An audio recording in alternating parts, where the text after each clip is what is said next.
Okay, hopefully you can all see. Well, there's not much to see there. This is where the action starts.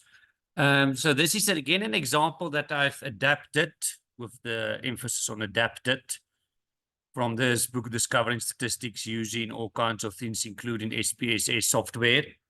And in this example, they actually were comparing if there's a difference in effect in the book between having to interact with a real spider and just staring at pictures of spiders. But I adapted it to not have that distinction.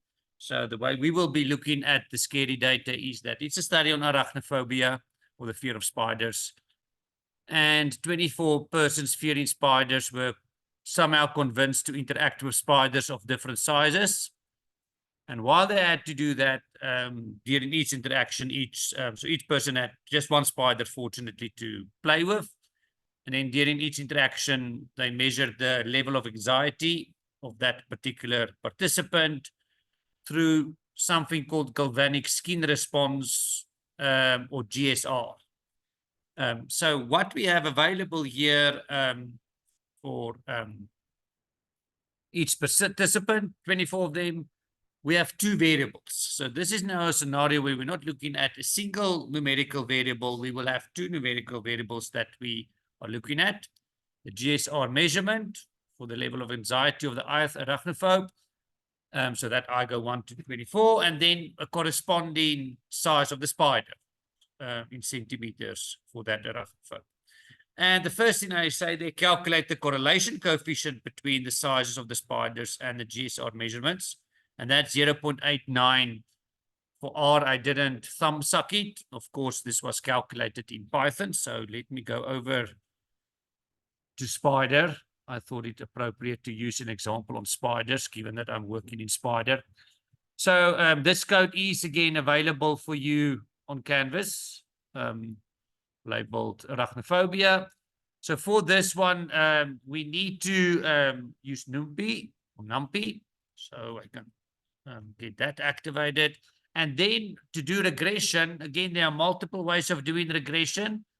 I found that the easiest way for me to get it done within Python is to use the linear regression function within the skl or sklearn package, and specifically for linear modeling. So the specific regression model we will be looking at, it's simple linear regression. There's definitely not time for us to go into multiple regression and other branches of regression. So we will be just doing simple linear regression, where we have one explanatory variable and one response variable. I will now soon explain what's the difference between those. But this is the function we need to import as well. So I can run that. And then to get in the X and the Y values on purpose also, I've made it small data sets that can easily just read in through np.array. So we have our 24X values and we have our 24Y values. So maybe let's just go say there's X and there's Y. And then it's straightforward to calculate the correlation coefficient between these two variables, np.corr.coef between X and Y. That will give us the correlation coefficient. It gives it in a matrix there. Oh, sorry, I forgot. I need to make this a bit bigger. Control plus. Let me just make that a bit bigger. And not sure if this will.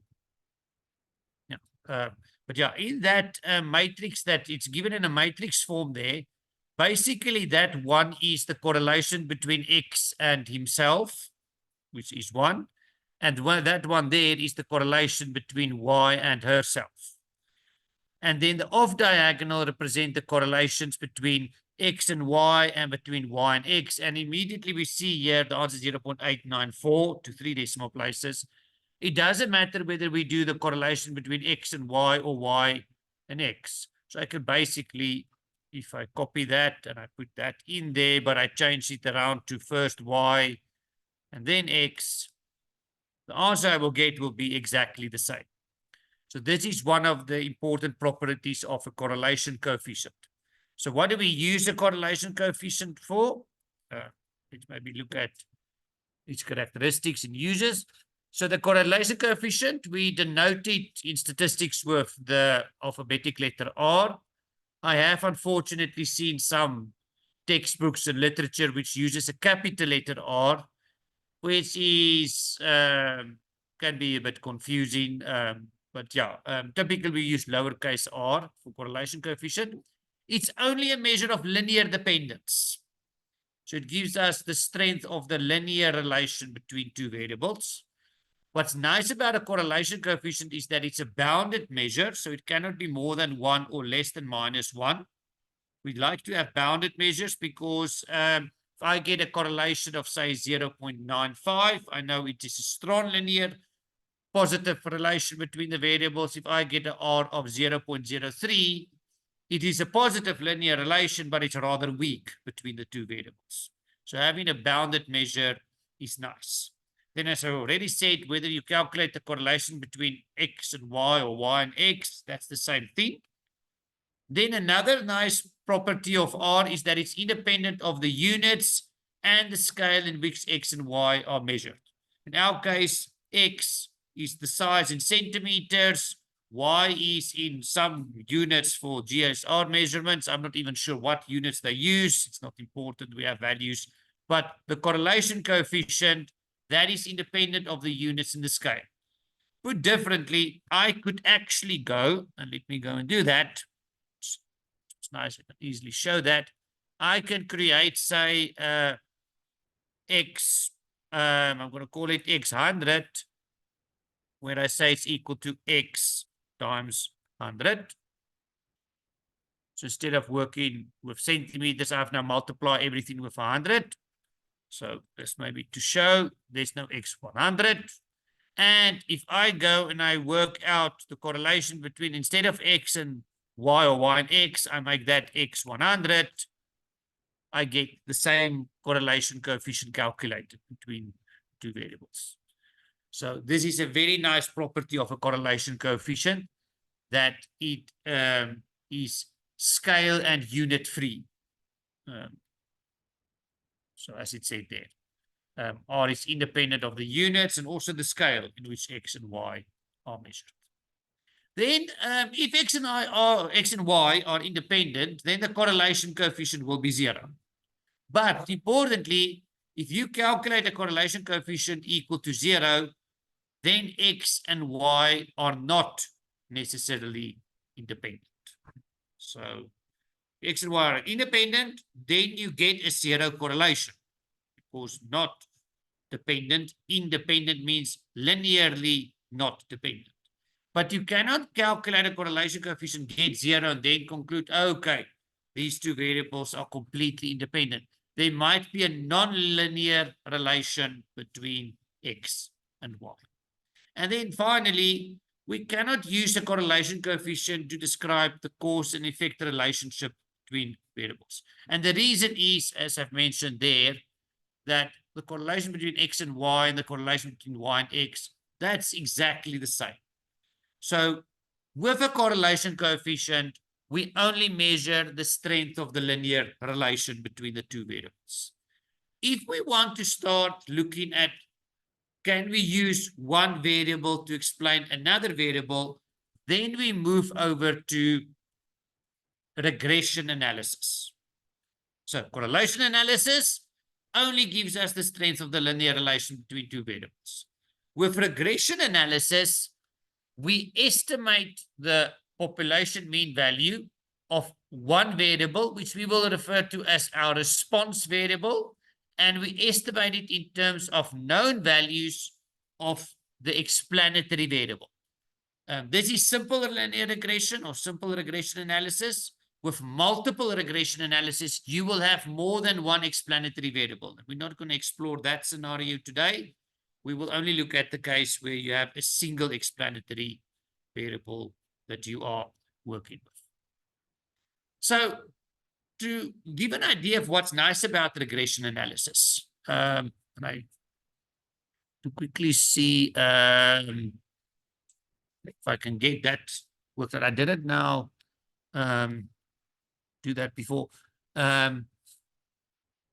What is the mean value of y? I don't know if I don't think this is gonna, no, that is not gonna work like this. So I don't know if I have all the packages.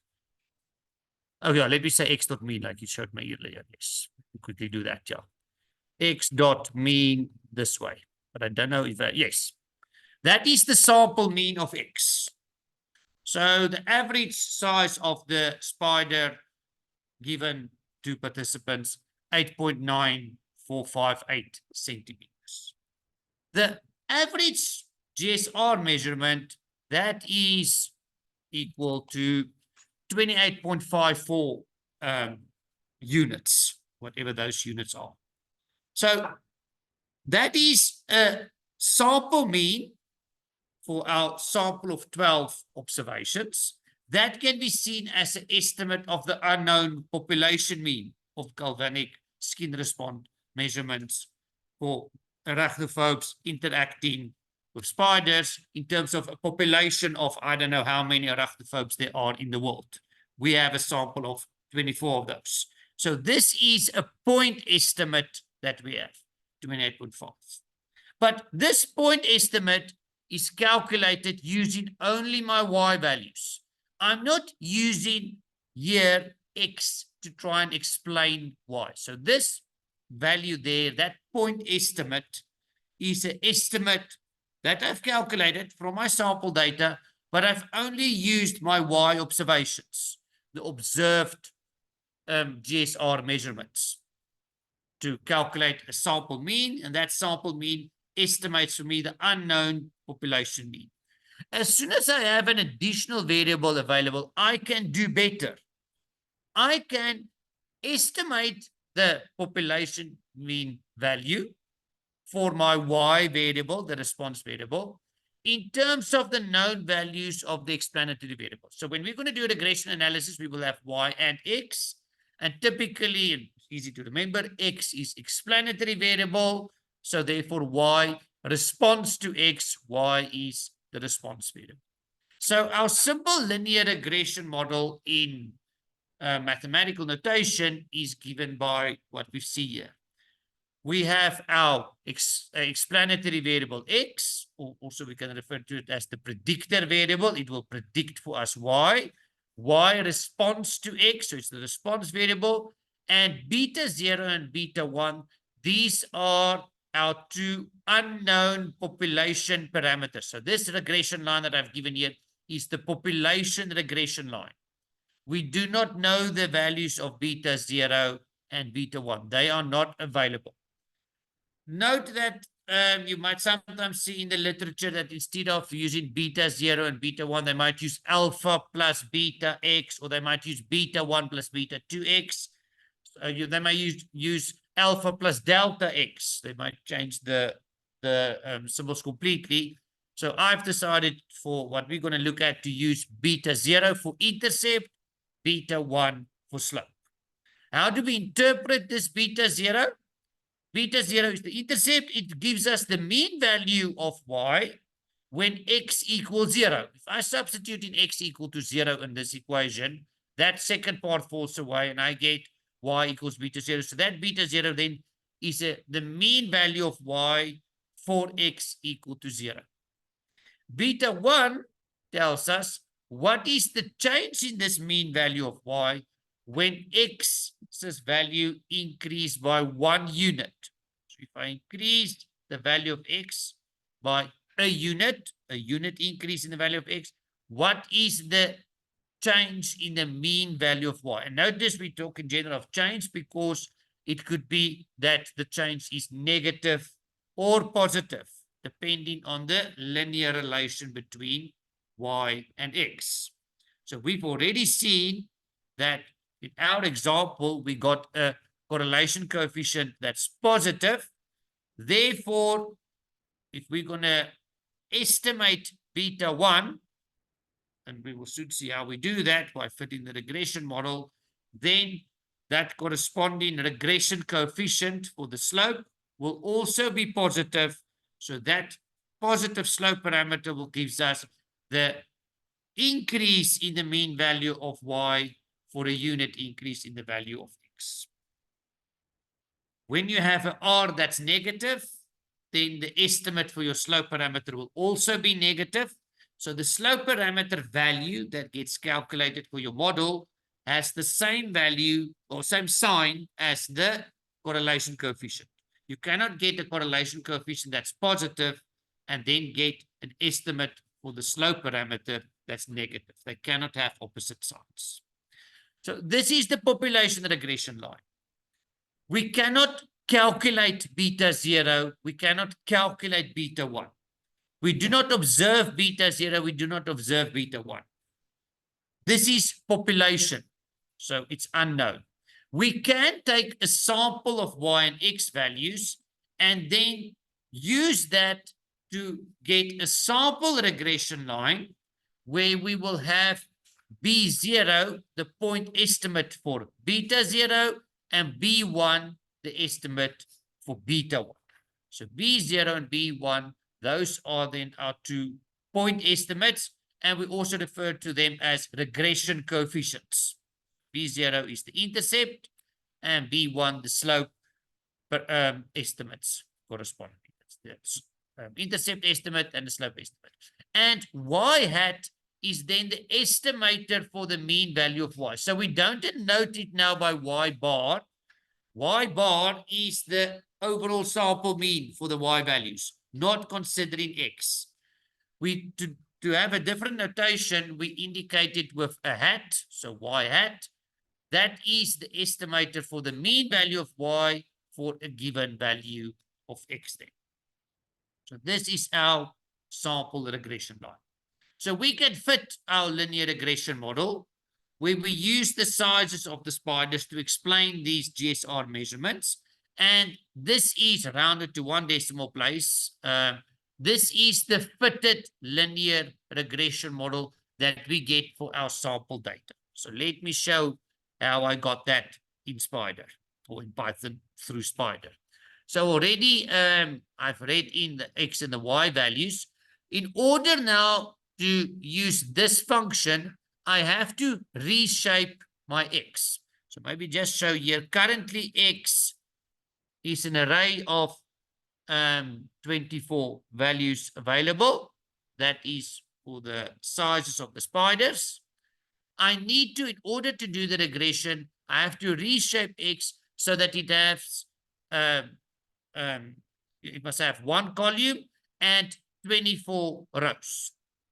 So I run it with this code here, x.reshape, and that is actually to tell it that we want the 1 column. So if I run that now and I go here and I type x again in here, you will see that now it is in terms of a column. This is how it needs to be for the regression to work with this function.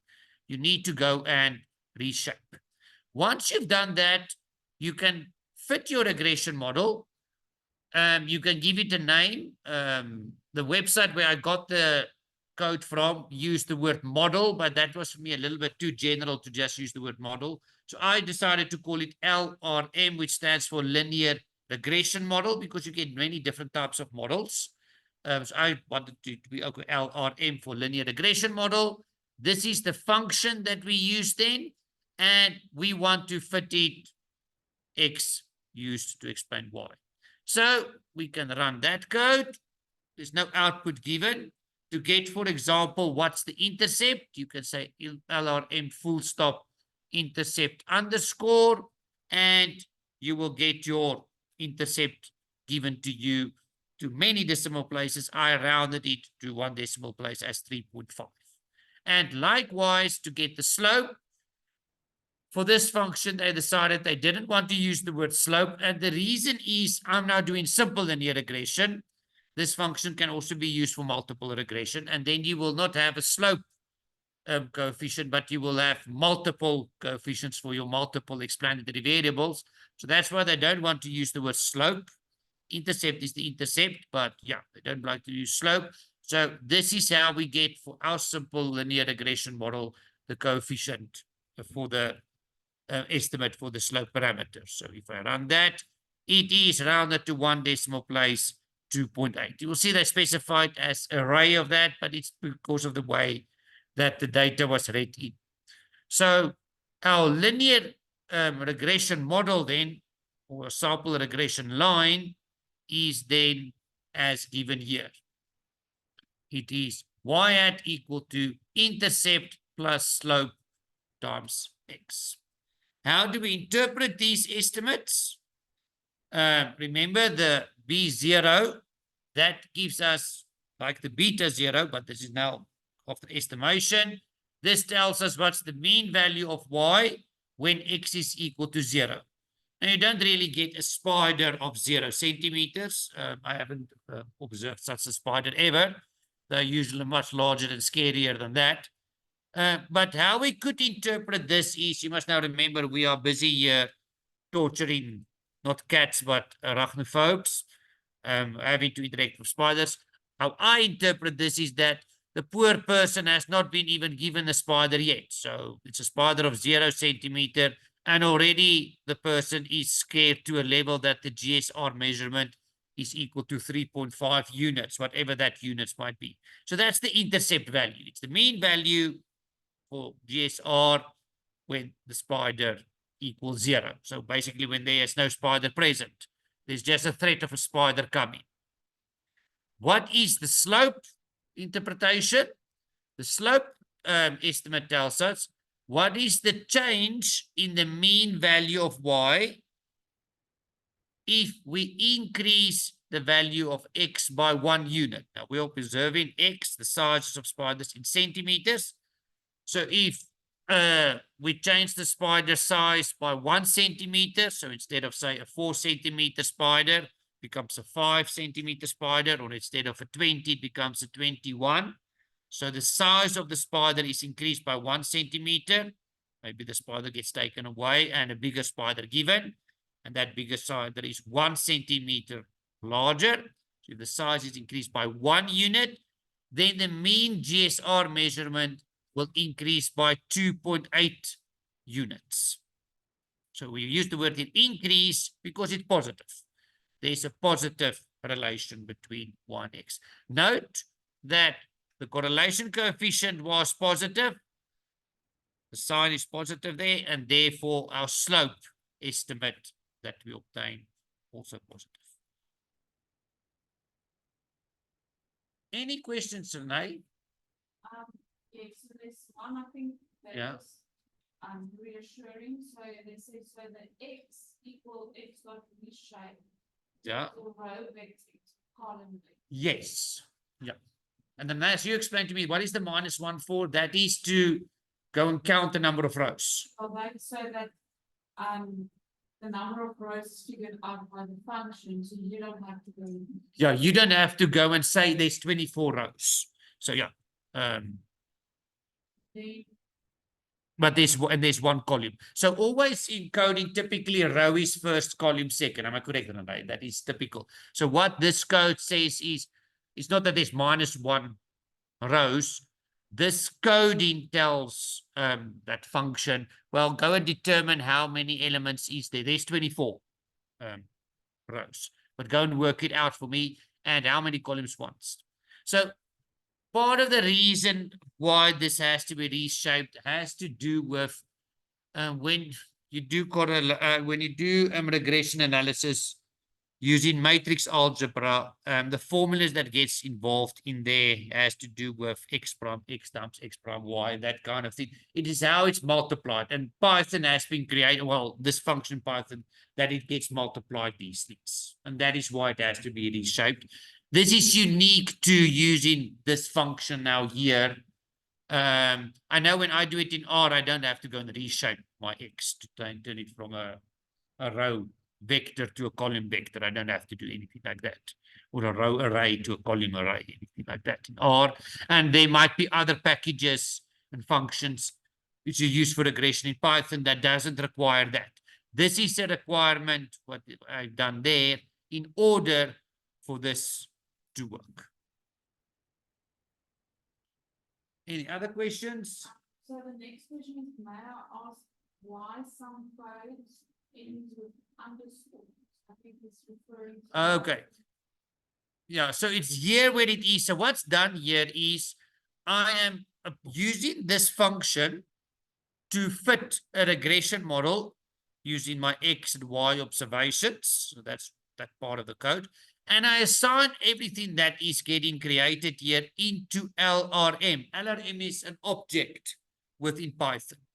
And this object have now multiple parts that I can pull from it. And the first part is I can get from it the intercept. And that's what I've done here, the intercept coefficient, that 3.5. Then I can ask it, well, what is my slope coefficient? And that is, and so the way to get it, the Python code is you have to say LRM full stop, specify either intercept or for the slope COEF, and then you need to add an underscore. That is just how this has been created within this function to get those two coefficients returned for you in here. It's the way to obtain them. Anything else, Rene? Why is the data, why data segment? Okay, so again, why? Oh yeah, so the why we don't need to reshape. And as I said again, and I didn't put it anywhere in here because we are not doing matrix algebra now. But basically in a regression model, in one approach to do it, and all these calculations are done by Python for us using this function in the background. We don't need to worry about it. But if you were to do it yourself using matrix algebra and you type in the formula, the one formula to obtain these estimates is that your B is equal to X prime X inverse times X prime Y. And that X prime that you have, it's basically you have to transpose X before you multiply it with Y. So it's, you can think of it that we had two row vectors and the X now had to be transposed to a column vector so that you could multiply with each other. But yeah. Yeah, no, it's fine. The ones in the correlation matrix will always be there as they speak to how much each array correlates with itself. Yes, yes, yeah. So this is a typical way in which correlations are given. Because we've only did a correlation, we have two variables, X and Y and X. But you can have multiple variables. You can have, say, 10 variables that you want to correlate pairwise with each other. And you don't want to do them two at a time. You just want to run a correlation where you do it at once of all the variables that you have available. And then you will get not a 2 by 2 matrix with correlations, but a 10 by 10 matrix. And on the diagonal will be ones, because each variable correlated by itself equals 1. Sorry, whereas the off diagonals will then be the correlations between the different variables. So in our case, we have an X correlated with Y and a Y correlated with X. But yeah, that diagonal will always be, even if there's, say, 3 or 4, 20 more on the diagonal, you will have 1. Yes. Anything else to the night? Okay. Okay. So what have we done now?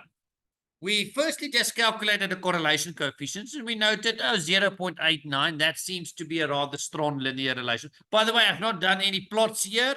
I'm leaving the plotting over to you. I don't want to waste too much time trying to get beautiful pictures drawn here. But you've seen earlier today how you could create scatter plots, for example. So you could go and do that for this data set as well. But yeah, we did see that the correlation coefficient was relatively close to 1, closer to 1 than to 0. So indicating a strong positive linear relation, it was 0.89. And what we've done then next is we said, okay, let's see if we can use the size of the spider to explain the GSR measurements. So we fitted a regression model. So fitting the regression model, if you say you fit a regression model, it is calculating B0 and B1, calculating those two values. That's fitting the regression model. And I stress again, we don't know the value of beta 0 and beta 1. We are estimating beta 0 with B0. We are estimating beta 1 with B1. We don't know the population regression line. given a sample data set, we can obtain a sample regression line. We can go and, well, when I say we kindly ask Python to do it for us to calculate B0 and B1 for us. So we've done that. Next up, I want to talk a little bit about, I've mentioned already, this y hat is predictions or predicted values. So I've mentioned it is the estimator of the mean value. So it's the predicted values. So we get also something called a residual. So when we have our fitted regression line, we can obtain then, because we have X values available, we've now obtained B0 and B1 by fitting the regression line. We can calculate then for each X the corresponding Y hat. So for your first observation, say X1, the corresponding Y1 hat would be B0 plus B1 times X1. And you can do it for X2, X3. You can do it for any X value that you have available in your data set. So we can obtain our predicted values of the response value. We have observed values as well. We can, after fitting the regression line, determine our predicted values. The difference between what we observe and what we predict, that is labeled the residual, or in layman's term, the error we are making. We have observed a Y value, and through our fitted regression model, we now obtain a predicted value. And the difference between what we observe and what we predict, that error that we have, that's why I've used the E there. Some books will use a U or an A, or even some Greek letter epsilon. I've just decided to denote it by E. I didn't want to make it R because R is the correlation coefficient. So that's why we don't use R when we talk about residuals. Made it E for error. Those are now the differences. And it's always this way around: observed minus predicted. And we can, for example, do the prediction for a specific participant. So I don't think any of you have met before my friend Nosnov Konotski. He's from Poland, but he's stuck here in Pretoria. I haven't seen him recently, but yeah, Nosnov is not, in general, not a happy person, and he doesn't like spiders. He's not happy because he likes to ski, but he cannot ski because there's no snow in Pretoria. So yeah, in Poland there is currently snow, but he's not in Poland. So yeah, it's a made-up person. It's not a real person. So yeah, there's nobody like Nosnov Konotski living, as far as I know. It's a made-up name. So yeah, how you would say it in Polish is Nosnov Konotski. Not that I speak Polish, but yeah, I do have a Polish friend, but yeah, he's not Nosnov Konotski. This poor chap had to interact with a spider of 13 centimeters. So we can now predict what is the GSR measurement for Nosnov Konotski. And note that in our data set, that spider of size 13 centimeter, that is our fifth observation. So I on purpose picked an X value, of course, that we're observing now. So if you see the 1, 2, 3, 4, 5 is the fifth one there that we have.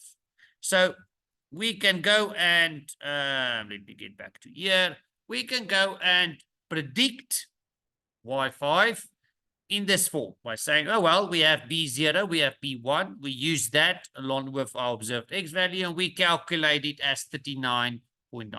This is the predicted GSR measurement for Nosnov Konotski. We can then also calculate what is the error we are making, what is the residual. The residual is defined as the difference between what we've observed. And in the case of Nosnov, if I go there, 1, 2, 3, 4, 5, the fifth value is 35. So that is the corresponding GSR measurement for Nosnov. That was the spider size. That's the GSR measurement.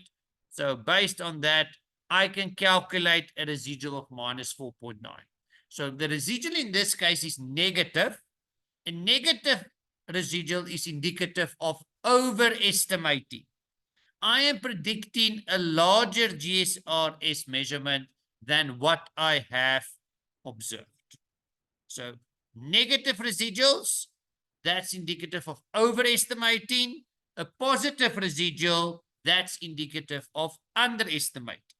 And if I go back here, I can calculate my residuals. Well, firstly, I can calculate my predicted values very easily. You don't have to do it manually. So you don't have to go in here now and say 3.5 plus 2.8. I hope I have it the correct way around, times 13. You don't have to do it this way. We already fitted the regression model, and it's not just that we want to do it for Nosnov. We want to do it for any X value observed.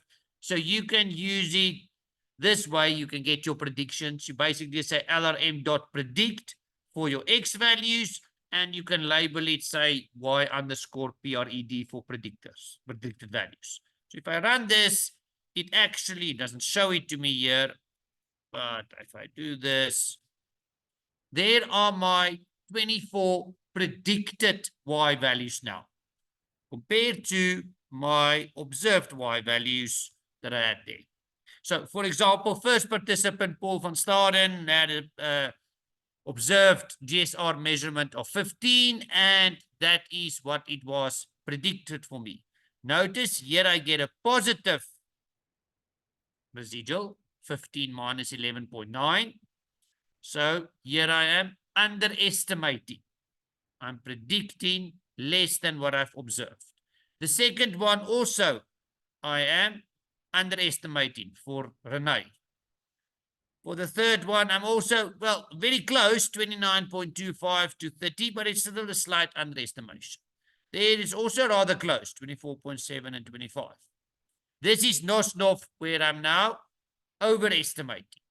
So you will see some of the residuals or some of the predicted values are a little bit far away from the observed values. Others are quite close, as we saw that for the third one, 30 versus 29.25. But the important thing, some are negative, some are positive. I can calculate these residuals. I'm doing it there, so let me just run the code, and then you see, this is now my 24 residuals. Now, I want these errors or residuals to be as small as possible. I don't really want them to be large. I want to obtain a regression line, a fit, where my residuals are as small as possible. That is my aim with regression analysis. I want to obtain a regression line where the mistakes I'm making for each observed Y compared to the corresponding Y hat value, that must be as small as possible, that deviation or difference. Put differently, the residuals must be as small as possible. But I don't want to just have that residual small or that one or that one. I want them combinedly small. So, well, I want to look at them, all of them together. So maybe let me sum my residuals. And what I pick up, Python wants to show off here and how accurate it can be. The answer is basically 0. The way that a regression model works and the methodology that's used, the sum of the residuals will be 0.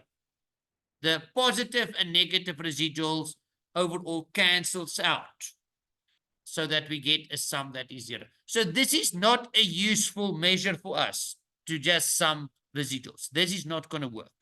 So when we do regression analysis, let me go back here. The regression line that we are obtaining is referred to as a least squares regression line. Now, this methodology was developed many years ago by Gauss. He was not working with arachnophobes or spiders, but he was looking at stars and some kind of modeling he needed to do. And he developed this methodology of least squares, which basically is the methodology. As I've said, we want the residuals to be as small as possible, the deviations between observed and predicted Y's. To just sum the residuals doesn't work because the sum is 0. We cannot make that, minimize that. You could work with absolute residuals. That's mathematically possible, but practically this is not very helpful to minimize the sum. It becomes rather difficult to work with this mathematically and interpretation-wise. So what we do in regression analysis, we prefer not to work with absolute residuals, but with squared residuals. So the sum of the squared residuals is what we want to minimize.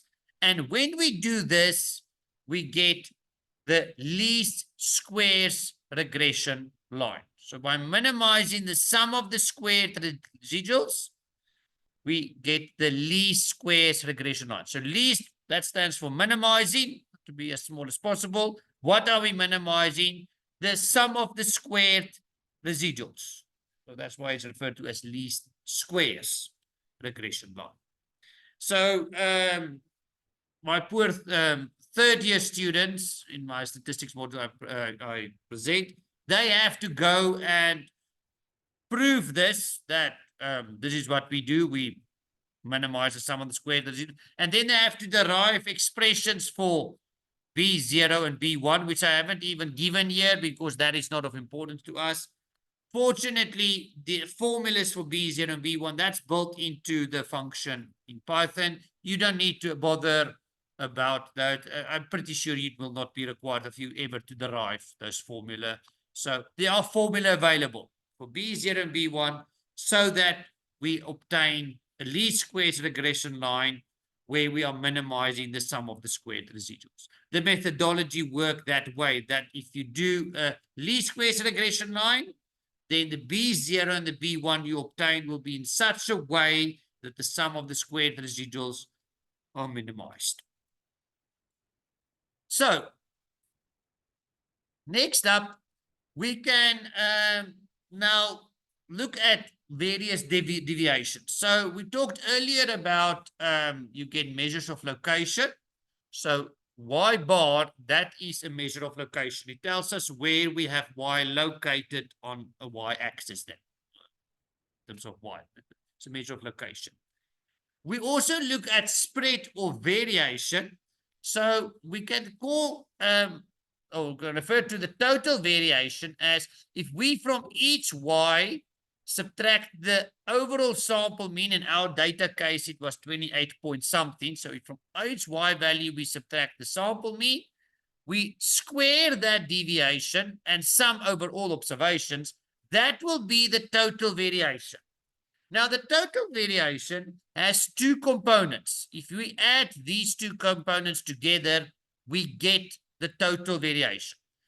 Part of the variation we can explain with our regression model with y hat.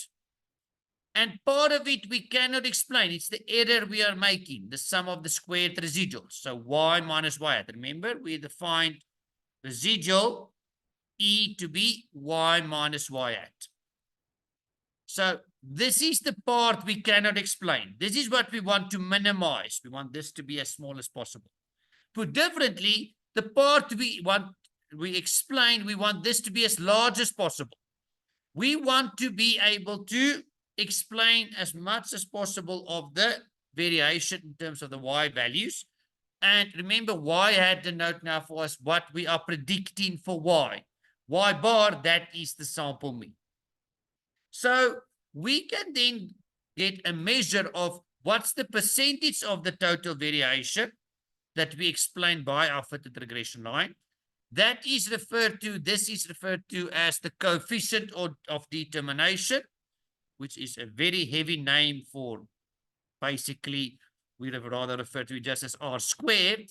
So R squared, that gives us the percentage of variation in the response variable explained by the fitted regression line.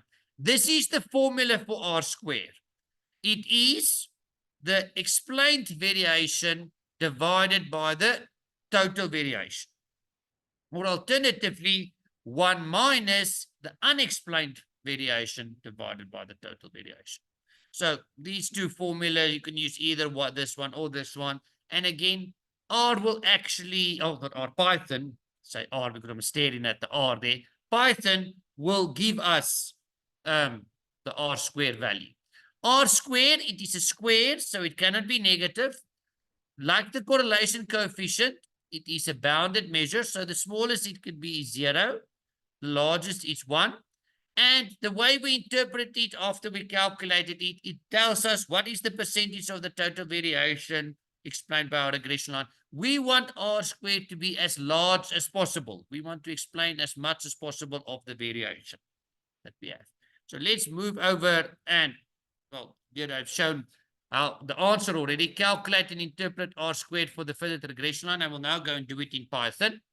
So R squared for our data Z is 0.8 if we are willing to round to 1 decimal place. So its interpretation is then 80% of the variation in the GSR measurements is explained by the fitted regression line, where we've used the size of the spiders as explanatory variable.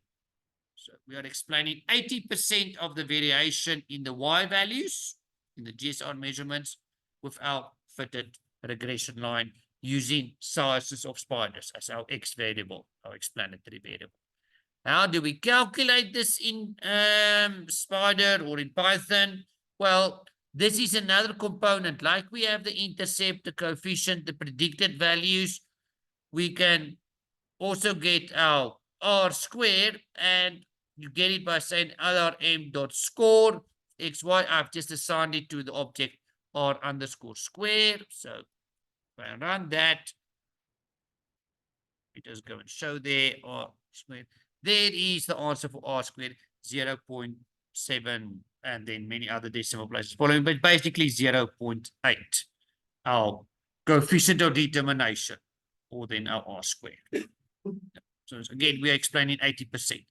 Just for interest sake, that correlation coefficient that we got, and I'm now lazy, so please, this is very bad what I'm going to do next. I'm basically going to just highlight that and copy that. That is not how you should be doing it, but I just want to show you something. If I take my correlation coefficient and I square it, not that way. It's double star to square, but yes, double star. If you take a correlation coefficient in a simple linear regression, and I need to emphasize, in a simple linear regression model, one explanatory variable, not more than one. If you square your correlation coefficient, then you get R squared. Then that answer is the same as what I have there. Well, the latter decimal places differ because lazy me just now copied it and pasted it in here in the code. It's not the correct way of doing coding, please. You should actually go and extract it, I guess, from that output, get that value in a better way. But yeah, I just want to illustrate that R squared is indeed equal to R squared. So lowercase r squared is equal to capital letter R squared. But that is only when you do simple linear regression where you are using one explanatory variable. In this case, sizes of spiders to explain GSR. When you have multiple regression models, then this relation do not hold. Then R squared is not equal to R squared. And yeah, that is basically what I have in terms of regression. I don't know if there are questions now. I don't see any questions. Maybe we can just give them a chance to ask. And what I then suggest, I mean, I don't have anything more I want to present in the afternoon. I think we've done enough statistics. But what I suggest for those that want to, they're welcome to now use, for an exercise, go and work with the bird or the animal data or the bird data. I think better to just use the bird data. Otherwise, it will be a bit all over the place. The bird data from earlier today, see if you can use the weight of the size to explain. What do we do? Do you use the size to explain the weight? Yes. You can use the size of the birds to explain the weight. Now, if you remember the scatter plot, it wasn't really a linear relation between those two variables, size and weight. So what I would suggest is first apply logarithmic transformation to the two variables, size and the weight, and then fit a regression model, a linear regression model, where you use ln of x to explain ln of y. Basically using the ln of the size, natural logarithm of the size, to explain the natural logarithm of the weight. So that could be an interesting exercise to go and see if you can get a regression model fit. I've on purpose decided I'm only doing simple regression. To go over to multiple regression, things can get very quickly very scary, far more scary than working with a spider or playing with a spider. But yeah, you are welcome to, if you go again, I think I went out of the book, so I will quickly go here again. I haven't got it bookmarked, so Boop should bookmark it for me. But if I go in here and just go to the book again, where's the book? They have the textbook. In this textbook, it's here under prediction.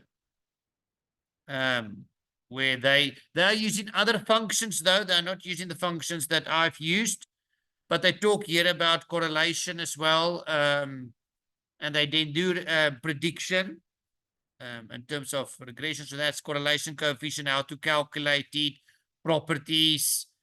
They talk about causation, cause effect, and then it measures linear association. And finally, they get over to the regression line. So they explain in far more detail here. It's just I need to emphasize they are using different functions in this book. This book has a specific package that they work with in a module. They have a data science module that they've created.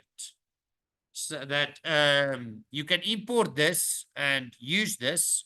So they give the code in the book, but the functions then in this book is not the functions that I've now used. I think, that's my personal opinion, the functions that I've used is a little bit easier to work with than the way they are doing it. But yeah, they even go further. They don't do just prediction. They didn't do inference as well. Inference is hypothesis testing for regression models. So those of you that want to read up further on the topic, there's detail available here in terms of, they talk about inference for the slope and so forth. They even do bootstrapping. So depending on your level of expertise in terms of bootstrapping and Monte Carlo simulations, you're welcome to explore the book further. Yes, let me get back to spiders. So why do we need to turn X into a column array? Okay, so for this specific function that we are using here, where's the function? This function, linear regression. This function requires us to have the y as we just read it in and to reshape X so that it becomes a column vector. So it is a requirement of this specific functions. So not all functions in Python require us to do this, not all regression, because as I mentioned, there are other packages available in Python that will also be able to do regression. I've decided to use this specific one for what we did here because it's one of the simpler ones to work with and understand. This is the one peculiarity that I also had to get used to, that you first have to go and reshape your X. And it's only X that you need to reshape. You leave Y as is. Yeah, so it's basically, I got it now. Let me just see for the help of it. Quickly see. There is a way of easily getting the help. I know I earlier got it. Control. Just see if I can get in there. It doesn't want to go. I don't know. They must be explaining it somewhere in the help. Okay. Cancel. How do I now get again easy help, Rene? If I want to go to the help of this, okay, because there is a way. Earlier I had it open.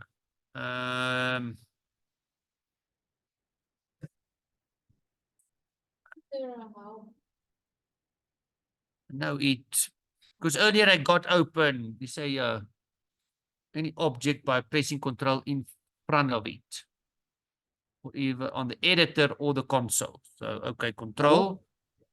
Hi, Paul. Yes. Yeah. Yes, and Rene, maybe we can take Yes. a break for 15 minutes. Yeah, well, basically, I'm done. So there's nothing more that I'm going to present in the afternoon. So if students want to take a break, they're welcome to take a break, but it's going to be basically for the rest of the day then. It's not that I'm going to present anything more. Okay, maybe Yeah. continue, then we can break. Yeah.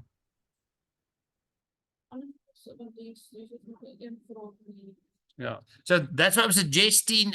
Maybe I should just answer the questions for those students that have questions. And then we can call it a day for today. Because it's not that I'm going to present anything more. This was the last bit of presentation that I'm doing. There's not something more to present. Okay, thank you. Unless there has to be a break. I don't mind that either. Yeah. Yeah, so they can say if they prefer that we do a break. And let me stop my sharing. We can do the break. And thank you. We can come back at 3:15. Okay. Okay, let's do that then, 3:15, and then I will answer the questions. Yeah. Thank you. Thanks. Okay.